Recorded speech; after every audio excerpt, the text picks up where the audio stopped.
laki-laki kan egois. Pengen ceweknya benar-benar pisah buat dia seorang, kalau dia nggak usah dia punya ngatur-ngatur. istri, saya cinta sampai sekarang. Iya, memang enggak ya. Memang enggak, itu kan hasil perjodohan. Cintanya sama suami yang berondong ini. Jadi kalau sama berondong ini, jadi kalau main sama mantan suami itu kayak gedebong pisang kayak mayat hidup. Tapi kalau sama suami siri ini, gaya apa aja pun saya lakuin. Dijabanin. Sampai semalam 3 kali 4 kali loh. Sama suami yang sirik, dia pun memang juga masih bujang ya. Kita ngelayaninnya juga gimana sih? Nggak sanggup kan? Iya. Gaya ini gaya gitu, perih yang ada. Iya. Yang ada itu kalau suami kayak gitu bisa berpotensi selingkuh. Kalau kita sedikit aja pelayanannya berkurang, betul. Pasti dia akan cari Bisa jadi. karena hypernya dia kan. Dia kan sekarang lagi ekonominya rendah, dia nggak kelihatan selingkuh. Tapi nanti suatu saat Iya. pasti. Dan dia untuk mendapatkan ekonomi juga dia bisa selingkuh. Misalnya ada tante-tante yang kaya, yang mau dilayani sama dia, apalagi mainannya bagus. Betul, apalagi barangnya gede. Nah, tante-tante kesepian banyak duit. bisa menjual lah gitu istilahnya. Kan laki-laki walaupun tampangnya pas-pasan, tapi kalau orang misalkan ngelihat, Iya. pasti tertarik. Iya. Iya kan? Ada nilai jual. Apalagi tante-tante yang kesepian. Nah, itu dia. Tante-tante banyak duit. Oh, dijabarin aja. Tapi nggak ketahuan dia selama ini dia ada gelagat yang mencurigakan. Enggak, belum ada. Kalau jadi kalau ini yang mana nih, kan berondong, terus yang tadi yang 3 juta sama yang 6 juta. Yang mana? Yang pugu gitu. Yang pugu. Aku sih lebih cinta pugu. Aku sih lebih cintanya ke sirih, suami yang sirih. Iya. Tapi kalau sama yang kakek-kakek, sama suami orang itu kan udah masa freelance lalu lah ya. Tapi kalau kakek-kakek ini masih berlanjut sampai sekarang. Masih berlanjut. Kalau yang 3 juta itu kenapa nggak berlanjut? Enggak, udah ketemu istrinya. Oh iya ya. Iya, jadi stop. Jadi istrinya tuh selalu ngorong-ngorong, selalu telepon, terus selalu neror, terus jadinya sayanya risih, sayanya kurang nyaman. Tapi kalau yang kakek-kakek ini enggak. Wong istrinya juga udah tua gini. Mungkin kata istrinya, nggak mungkin suamiku selingkuh, udah tua begitu. Nggak mungkin kan? Lagi juga is dead gitu kan. Nggak masuk akal kan. Padahal suaminya lagi hot-hotnya itu. Tua gitu lagi. Umur kedua ya? Bisa jadi. Itu lagi hot-hotnya loh, umur segitu loh. Umur 40, 50, 60 itu laki-laki lagi kuat-kuatnya mereka. Iya. Life begin at 40. Iya, itu dia. Jadi kalau misalkan kita mau selingkuh, boleh sih, sah-sah aja. Cuman jangan keseringan. Takutnya kita kena ajab. Sama kayak saya sekarang, saya akui saya tuh banyak salah.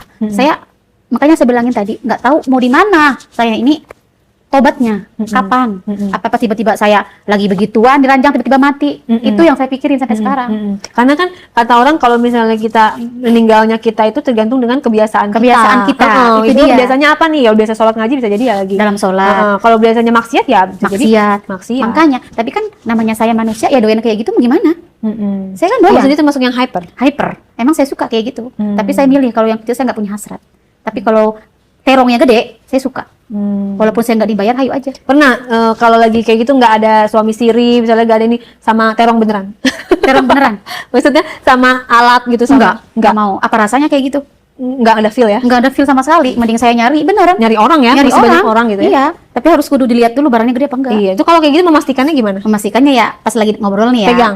Nggak dipegang. Jadi pas lagi duduk bareng begini, aku nih ya gimana sih buka-buka ini gitu kan. Buka ini terus ininya kalau orang yang normal itu dia langsung keluar gede banget dong dari celananya. Itu kelihatan di situ. Jadi gede atau enggaknya kita ketahuan. Nggak perlu dipegang. Jadi mancing dulu aja. Kalau laki-laki normal kan kita ngeliat kita seksi aja dia langsung. Kalau laki-laki normal. Ya udah kalau udah gitu udah saya empat aja. Langsung. Hari itu juga. Ayo pura-pura nih. Kita nyari tempat istirahat yuk. Saya gituin. Kita nyari tempat istirahat kemana katanya gitu kan. Kemana aja kek? Apa ke kos-kosan? Apa ke hotel? Walaupun dia nggak ngebayarin, saya yang bayarin. Oh iya. Saya yang keluar duit buat sewa tempat. Sampai di situ ya udah saya lihat barangnya gede, ngelakuin lah. Eksekusi langsung hubungan langsung. Iya. Karena dari kisahnya itu juga kelihatan ya. Iya. Artinya suami yang sebelumnya 12 tahun menafkahi, menghidupi walaupun dijodohkan, tetap bisa berpaling dengan berondong yang nggak jelas. Berarti kan lebih memilih itu daripada kemapanan hidup. Betul. Itu kan penting. Istilahnya itu kan buat kebutuhan kita. Faktor utama kalau menurut kamu ya. Iya, menurut aku tuh faktor utama itu. Jadi kalau nggak ada itu kayaknya kita kayak nggak ada gairah gitu. Hidup nggak ada gairah. Kalau kita misalkan berhubungan suami istri itu nggak enak, terus barangnya kecil kita nggak ada enak-enaknya. Tapi bukannya kalau kita menuruti hawa nafsu itu jadinya akan kayak apes berantakan lah gitu. Karena yang diikuti cuma hawa nafsu, nggak ada berpikir ke depan, masa depan. Tapi kalau saya nggak mikir ke situ. Kalau saya udah nggak pikiran ke situ. Yang penting hasrat saya terpenuhi, apa yang saya mau ada. Nah, berarti kalau misalnya ada yang kan udah tahu nih kayak gini, ada yang nyamperin, punya aku gede loh, mau nggak gitu? Kata dia gitu, sebelumnya ada yang nyamperin, punya aku gede gitu. Kalau misalkan aku lihat gede, ya aku embat aja. Walaupun orangnya jelek? Nggak apa-apa. Aku kan nggak ngeliat tampang muka. Yang penting barang dia tuh gede, puas kitanya. Oke, tapi kan kalau nggak ngeliat muka kan mata kita ngeliatin dia loh. Merem aja udah. Yang penting kitanya puas. Bisa ya? Bisa. Beneran. Berarti kan secara tidak langsung gitu kalau punya skill kayak gitu, itu kan menurut aku skill ya. Kenapa? Ada orang yang nggak bisa kalau nggak cakep atau kitanya nggak sayang, nggak bisa gitu kepada perasaan. Itu bisa menjadi cewek-cewek malam dan bisa dapat uangnya banyak. Karena apa? Karena dia nggak ada rasa, dia nggak ngelihat muka, tampang. Yang penting dia puas. Kalau jadi cewek-cewek begitu udah tajir loh. Tajir. Tapi saya tuh bukan ngeliatin ekonominya, tapi yang penting nafsu saya tuh bisa terpenuhi gitu. Yang penting barang dia gede. Itu poinnya di situ. Dan sampai sekarang nggak ketahuan sama si Brondong? Enggak, belum ketahuan. Karena dia pun nggak pernah ngecek handphone sama sekali. Jadi saya tuh emang ngunci handphone, jadi nggak ketahuan sama siapa, saya jalan sama siapa, chatan sama siapa, dia nggak tahu. Jadi misalkan ketahuan juga habis saya. Emang dia kan suka KDRT, salah sedikit aja KDRT. Oh iya. Apalagi ketahuan saya begitu. Oh parah. Makanya semakin dia KDRT sama saya, semakin saya merajalela. Semakin saya jadi orang nggak bener. Itu jadi kayak efek ya, maksudnya kayak dampak ya, itu dia lagi-lagi perbuatan laki-laki itu jadi, berdampak pada wanitanya dia gitu. Jadi waktu itu kan saya nggak pernah ngerasain namanya KDRT kan dari mantan suami. Pas sekarang sama dia dapetin KDRT, udah sayanya.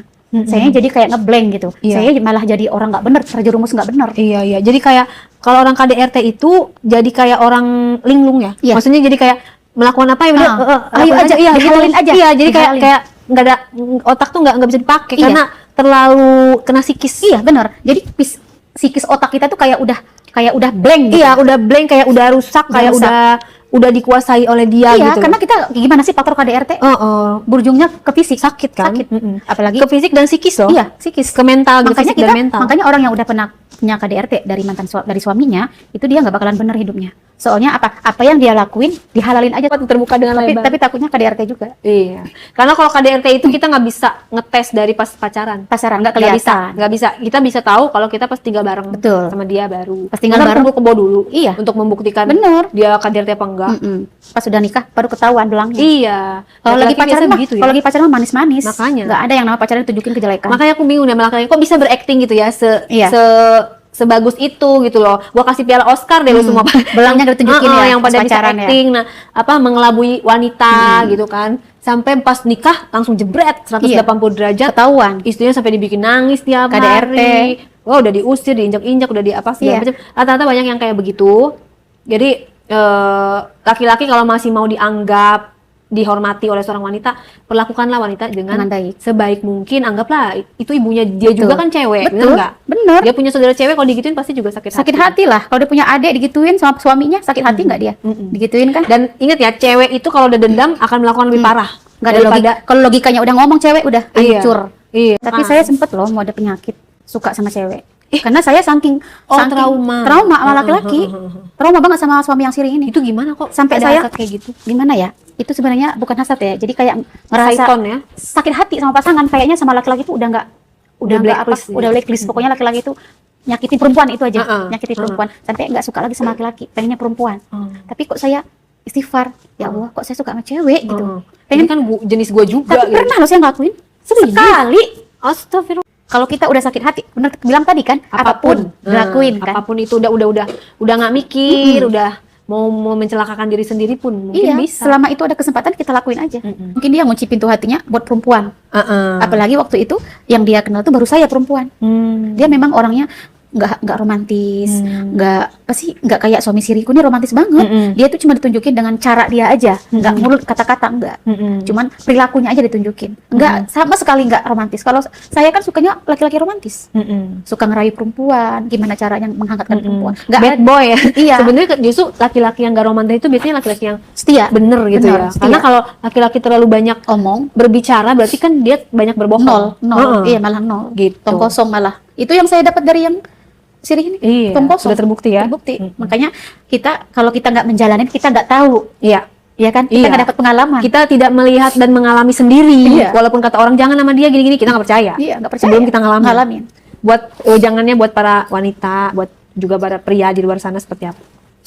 Buat para bujang di luar sana ataupun udah punya istri, pesan saya, hargai perempuan, sayangi perempuan. Kalau kalian laki-laki yang bergelar suami, punya anak, punya istri, kalian harus menyayangi, kalian harus menghormati seperti kalian menghormati ibu kalian. Itu pesan saya. Cuman jangan kayak saya. Kalau saya sekarang hidupnya udah nggak karu-karuan, udah diambang nggak bener, nggak tahu memulai dari mana harus jadi bener lagi. Ya, buat para wanita, untuk para wanita, kalian harus nurut sama pasangan, harus nerima pasangan kalian, walaupun ekonominya kurang. Jangan kayak saya. Kalau saya jujur nggak nerima ekonomi, nggak nerima juga kekurangan pasangan. Misalkan contohnya barangnya itu saya juga nggak nerima. Buat kalian harus nerima pasangan kalian apapun, karena kita disandingkan dengan pasangan harus menerima kelebihan dan kekurangan.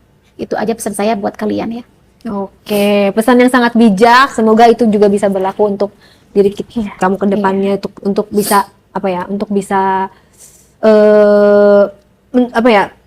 merubah cara berpikir dan bisa menemukan kebahagiaan yang sesungguhnya. Terima kasih sudah bercerita di Diare. Sehat selalu, bahagia selalu.